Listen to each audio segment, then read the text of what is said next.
Bom, já está conosco o professor Marcos Troirro, diretor do BRIC Lab da Universidade de Colômbia, Som e Imagem. Tudo bem, professor? Bom dia. Bom dia, Tiago. Bom dia, meus amigos do Jornal da Manhã.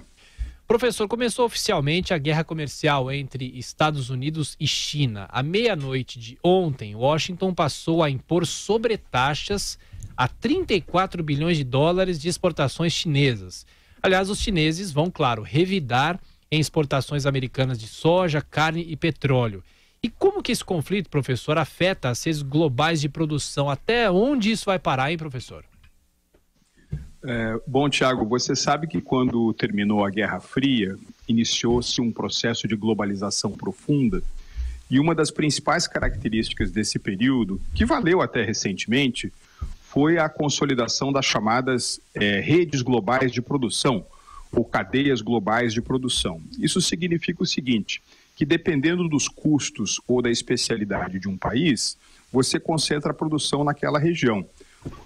Por exemplo, quando o Brasil e Bélgica hoje entrarem em campo às 15 horas do Brasil, eles vão chutar uma bola que tem contribuição de 10 países diferentes, porque o couro sintético é feito num país, a aerodinâmica da bola é calculada num outro, a distribuição e a embalagem feita num quarto país. Mesma coisa com as bolas de Wimbledon, né? Quando o Federer lá destrói os seus adversários batendo naquela bolinha, 15 países diferentes, é uma coisa impressionante, mesmo num produto simples como uma bola de tênis, 15 países diferentes contribuem com aquela bola. Com essa guerra comercial entre China e Estados Unidos, muitas empresas transnacionais americanas e chinesas vão ter que rever a maneira pela qual elas organizaram espacialmente a sua produção. Isso vai machucar, na minha opinião, particularmente as empresas americanas. Nenhum país tem tantas companhias transnacionais quanto os Estados Unidos. Isso vai significar para os consumidores globais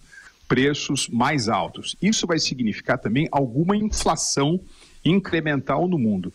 Mas, acima de tudo, isso vai significar menores lucros para as empresas. Os balanços patrimoniais vão ficar machucados e isso vai se mostrar, na minha opinião, nos próximos meses, na maneira pela qual os índices das bolsas de valores vão refletir, sobretudo naqueles países que estão afetados pelas redes globais de valor. Essa, Tiago, curiosamente, é uma das poucas vantagens acidentais que o Brasil tem. O Brasil é um país muito ensimesmado, muito insularizado, não participa tanto das redes mundiais de produção, então, nesse aspecto, ele vai sofrer menos com essa característica da guerra comercial que começou hoje. Agora, professora Denise, bom dia. Tem um impacto via mercado financeiro. A gente já tem tido muito de pressão do dólar nas últimas semanas em função dessa preocupação com as consequências de guerra comercial. O Brasil é mais frágil do ponto de vista do que apresenta para o mundo em termos de segurança, tem fragilidade das contas públicas, eleições incertas. Então, o Brasil também sente as consequências, não é? E o comércio global vai ficar muito bagunçado, porque há ofensivas dos Estados Unidos contra outros mercados também, União Europeia, o próprio NAFTA, né?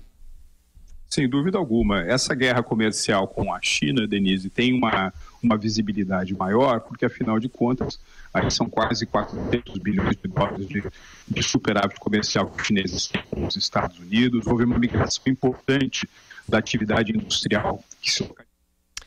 Já a gente complementa, Denise. O som tá muito ruim, mas você quer completar rapidinho alguma coisa? Então, a grande preocupação é essa, porque você não tem esse impacto que o professor ressaltou em termos de composição, de compra de máquinas, equipamentos, de insumos, mas o Brasil, por exemplo, já vem sendo afetado com queda de preços de commodities. Se imagina uma redução da demanda desses países, que bagunça muito o comércio global, são as duas principais economias do mundo, numa guerra comercial de grandes proporções. Os Estados Unidos ameaçam elevar essa restrição, atingindo 400 bilhões em produtos importados da China. Então, pegaria quase todo o total do volume importado da China. Então, é uma situação muito complicada. Trump está agindo como empresário, com uma ofensiva muito pesada, para ver se do outro lado há uma concessão.